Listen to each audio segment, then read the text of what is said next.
Bagaimana kita bisa bertahan sedangkan hijrah adalah ujian, hijrah adalah pengorbanan, hijrah pengusiran, hijrah rasa sakit, hijrah kita harus pertaruhkan semuanya. Gimana kita bisa bertahan? Yang pertama, ikhlas dan jujur kepada Allah Subhanahu wa ta'ala.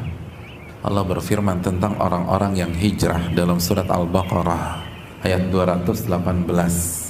Innal ladzina amanu wal ladzina hajaru wajahadu fi sabilillah ulaika yarjuna rahmatallah wallahu ghafurur rahim.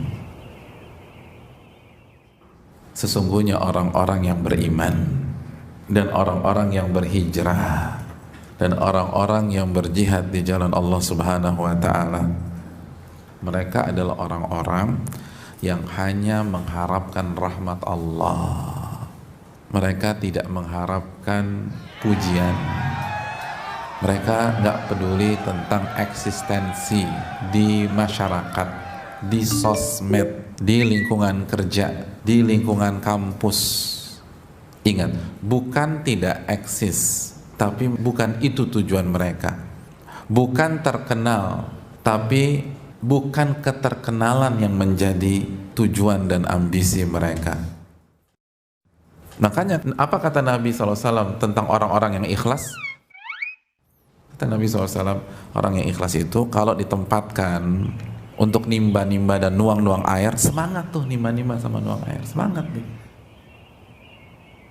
Tiba-tiba dipindahkan untuk jaga perbatasan atau jaga malam ngeronda, semangat tuh dia nggak peduli mau taruh garda depan, belakang, tengah, samping, mau dicadangkan nggak peduli.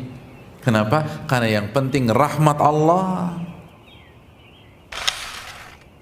Yang kedua, hadirin, gimana biar kita bisa bertahan? Hadirin, kita ingin hijrah sampai kita menghembuskan nafas kita yang terakhir. Bukan hanya 1 tahun, bukan hanya 2 tahun, bukan hanya 3 tahun, bukan hanya 4 tahun. Kalau kita hidup 30 tahun yang akan datang, kita ingin hijrah selama 30 tahun. Kalau kita hidup 40 tahun yang akan datang, kita ingin hijrah sampai 40 tahun ke depan. Oleh karena itu, jadilah seorang pelari maraton, bukan menjadi sprinter. Dan yang jadi masalah, banyak yang hijrah di awal-awal jadi sprinter semua. Semua dikejar sama dia, semua dibaca, lalu langsung dipraktekkan di dalam keluarganya. Bukannya praktekkan, didakwahi semuanya, dikumpulin tuh seluruh keluarga besar. Seperti Nabi mengumpulkan orang-orang Quraisy. Ya benar, Nabi mengumpulkan orang Quraisy itu setelah berapa tahun beliau eksis dengan mereka. Allah berfirman dalam surat Al-Isra ayat 106, wa Qur'anan faraqnahu litaqra'ahu 'alan nasi 'ala mukth wa nazzalnahu tanzila. Al-Quran kami potong-potong saat kami turunkan, potong-potong, nggak komplit Al-Fatihah sampai An-Nas langsung disuguhkan, kami potong-potong. Biar apa? Litaqra'ahu 'alan nasi 'ala mukth, agar Anda wahai Muhammad menyampaikan kepada manusia sesaat demi sesaat, potongan demi potongan, pelan-pelan, pelan-pelan. Mukth, jeda dulu, lanjut lagi, jeda dulu.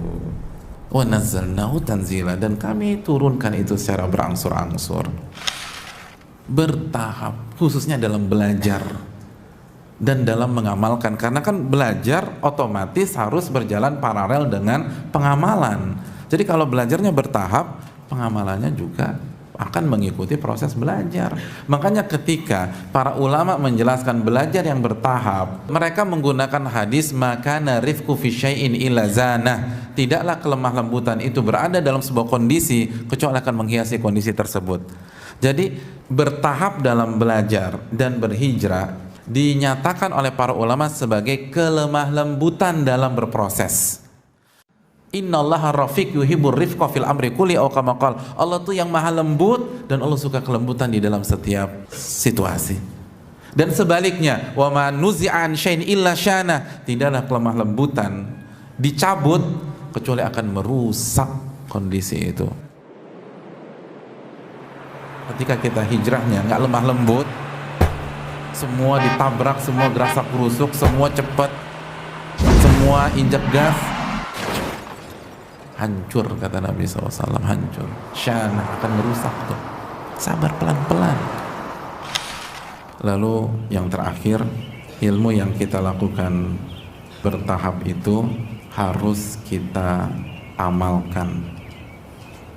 Allah berfirman, walau annahum fa'alu ma yu'adzuna bihi lakana khairan lahum wa ashadda tathbita. Kalau mereka mengamalkan apa yang mereka dapatkan dari nasihat, dari ilmu, maka itu yang terbaik buat mereka dan akan mengokohkan mereka, akan membuat mereka istiqomah dalam hijrah, nggak terombang-ambing. Nah itu tadi, kenapa harus bertahap dalam ilmu? Karena ilmu itu bukan teoritis, ilmu itu bukan retorika, ilmu itu dapat diamalin, baru antum akan istiqomah dalam hijrah. Antum bertahan. Kalau antum nggak amalkan, nggak akan bisa. Itulah kunci sukses hijrahnya para sahabat, sebagaimana dikatakan Utsman bin Affan. Kita dulu belajar sama Nabi 10 ayat, 10 ayat. Wala yujawizuhunna, dan kita nggak akan melangkah ke ayat ke-11 sampai kita sudah amalkan ke-10 ayat tersebut. Pelan-pelan mereka. Itu yang buat mereka sukses.